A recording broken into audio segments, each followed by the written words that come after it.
Bonjour et bienvenue dans ce énième numéro de Rester au top. Il était une fois dans l'histoire ancienne, un peuple était dirigé par un leader qui était considéré comme un libérateur. En fait, ce peuple avait plusieurs promesses, dont la promesse d'avoir une très grande portion de terre, la promesse d'hériter un très grand pays, la promesse de devenir un très grand peuple. Mais il s'est fait que quand ce libérateur est venu vers eux, il les a fait sortir d'une emprise d'esclavage et les a amenés quelque part très proche de la terre qui leur a été promise. Alors celui-ci, étant leader, a reçu des instructions. Disons qu'il est important qu'il envoie certaines personnes parmi eux pour aller espionner la terre qu'il voulait conquérir. Alors celui-ci, prenant le choix de sélectionner à la tête de chaque tribu un représentant qui devait aller pour explorer ce très beau pays que Dieu leur avait déjà promis pendant plusieurs années au travers de leur père. Après les avoir sélectionnés, ils les ont envoyés pour aller explorer cette terre qu'ils aimeraient tous visiter, qui était comme leur destination finale. Alors, arrivant sur cette terre, la délégation s'est rendue compte que c'était une terre qui était merveilleuse. C'était une terre où coulait le lait et le miel. C'était une terre qui allait très bien et où il faisait très beau vivre. Mais il se peut que sur cette même terre, il y avait un autre peuple qui y habitait. Alors, à leur retour, cette délégation des espions qu'on avait envoyés devait s'asseoir et donner un rapport au leader ainsi qu'à toute l'assemblée. Alors, après que ces gens soient réunis, ils ont commencé à donner le rapport. Il dit ceci: « Oh leader, le pays où tu nous as envoyés, c'est un pays très merveilleux. C'est un pays où coule le lait et le miel. C'est un pays où il fait beau vivre. C'est vraiment un très bon pays et voici le fruit. Mais il se peut que ce pays, c'est un pays qui est déjà occupé. Il y a un peuple très fort qui occupe cette portion des terres. Et nous-mêmes, face à ces peuples-là, nous sommes comme des sauterelles. Et nous n'allons pas y arriver. Nous ne pouvons pas aller. Alors, étant donné que c'est un pays, c'est une portion des terres qui est déjà très occupée par un peuple géant, par un peuple fort, nous n'allons pas y arriver. Le mieux serait juste de rester où nous sommes. Alors, 10 personnes ou 10 leaders sur le 12 qui ont été délégués ont donné ce rapport.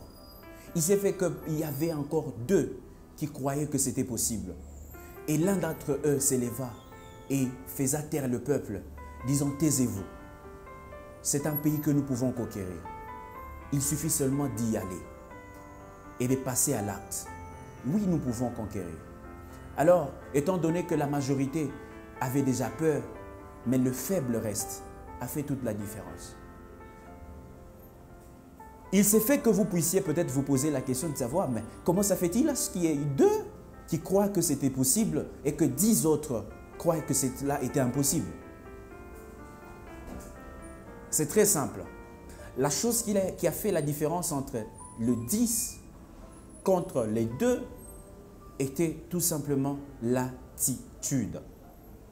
Est-ce que vous vous êtes déjà posé la question de savoir pourquoi est-ce qu'il y a des personnes qui réussissent et qui avancent si facilement, qui impactent et qui influencent, alors qu'il y en a d'autres qui sont peut-être plus intelligents, qui ont leur quotient intellectuel plus élevé que ceux qui font de grandes choses, qui n'y arrivent pas?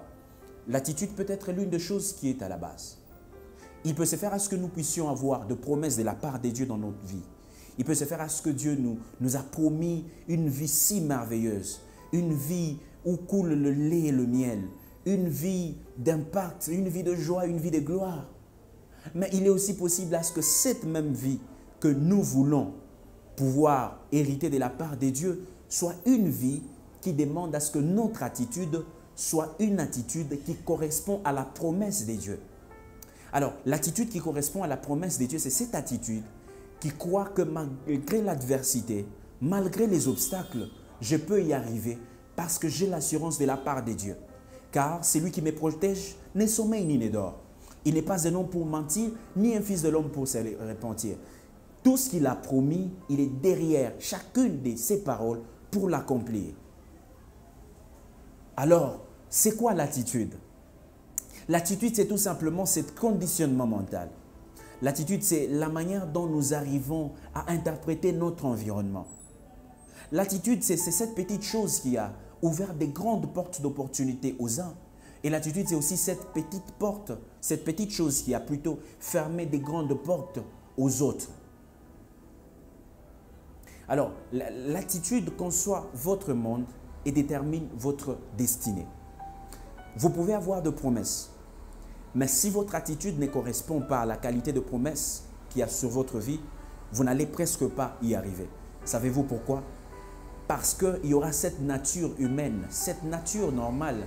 En fait, la peur d'affronter l'inconnu, la peur de passer à l'acte, la peur de pouvoir traverser pour aller de l'autre côté, la peur de ne pas savoir qu'est-ce qui peut vous arriver si et seulement si vous décidez de passer à l'acte et d'agir. Cette petite chose qui est l'attitude peut déterminer si vous pouvez arriver ou atteindre la dimension de pouvoir réussir ou tout comme de pouvoir échouer. Alors, votre attitude peut être déterminée par une toute petite chose. J'aimerais vous expliquer cela.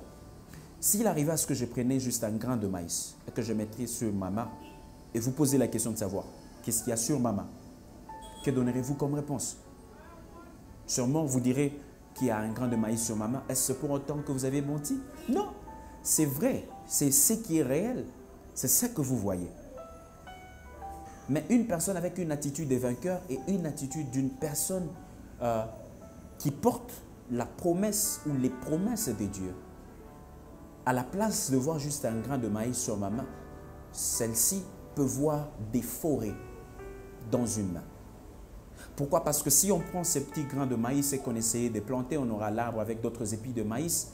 Et autour de ces épis de maïs, il y a des grains de maïs. Si on osait encore planter la même chose, on aura plusieurs arbres avec plusieurs épis de maïs. Et si on essaye de dupliquer ou de multiplier ces mêmes actions, on finira par avoir de forêts. Alors, une personne avec une attitude de vainqueur, une personne avec une attitude d'un représentant du royaume des dieux sur terre, et cette personne qui peut passer dans une ferme où il y a des tas de morceaux d'arbres qui sont jetés et y détecter des œuvres d'art à l'intérieur, qui peut bénir les autres, qui peut même l'aider à se faire beaucoup d'argent. Ce n'est pas un péché. Alors, une personne avec une attitude est différente, c'est cette personne qui peut passer quelque part, voir des tas de fer et puis comprendre que grâce à ces tas de fer, celui-ci peut faire quelque chose qui pourra lui rapporter quelque chose. Alors, est-ce que vous vous êtes déjà posé la question de savoir pourquoi est-ce que Dieu, en créant la terre, celui-ci n'a pas mis déjà des voitures sur la terre, il n'a pas mis déjà de maisons sur la terre, mais qu'il nous a seulement donné une portion de terre, il nous a bénis, il nous a demandé d'être féconds, d'aller et de remplir la terre?